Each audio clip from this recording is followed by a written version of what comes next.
તો મને સમાચાર નજર કરીએ તો પદ્મ પુરસ્કાર 2026ની જાહેરાત થઈ ચૂકી છે। 45 મહાનુભાવોને પદ્મ પુરસ્કાર થશે એનાયત।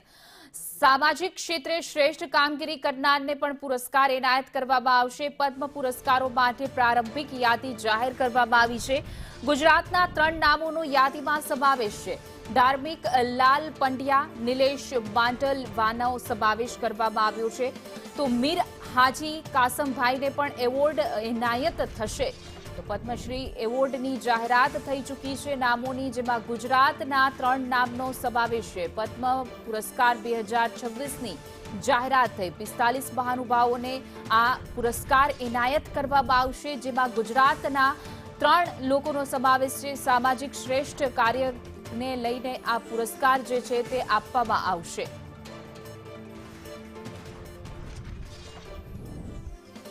તો ધાર્મિક લાલ પંડ્યા, નિલેશ માંડલવાનો પણ સમાવેશ થયો છે। મીર હાજી કાસમભાઈને પણ એવોર્ડ એનાયત કરવામાં આવશે। પદ્મ પુરસ્કાર 2026ની યાદીની જાહેરાત કરવામાં આવી છે।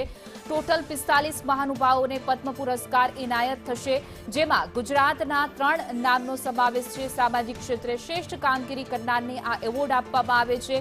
તો પદ્મ પુરસ્કાર માટે જે નામ જાહેર થયા છે, એમાં ગુજરાતના 3 નામોનો સમાવેશ છે, જેની સત્તાવાર જાહેરાત પણ કરવામાં આવશે। ધાર્મિક લાલ પંડ્યા હોય, નિલેશ હોય કે પછી મીર હાજી કાસમભાઈને પણ આ એવોર્ડ જે છે તે એનાયત કરવામાં આવશે, જેઓ સમાજના કામ માટે ખૂબ જ અગ્રેસર છે।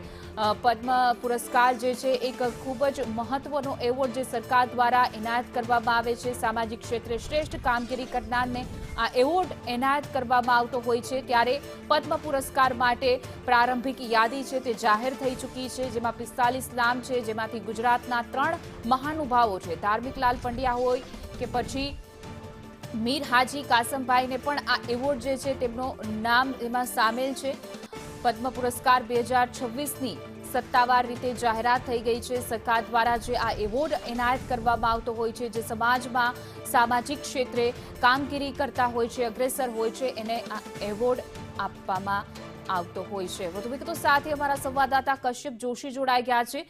જી કશ્યપ, પદ્મ પુરસ્કારની જાહેરાત થઈ ચૂકી છે, જેમાં ગુજરાતના 3 નામનો સમાવેશ છે।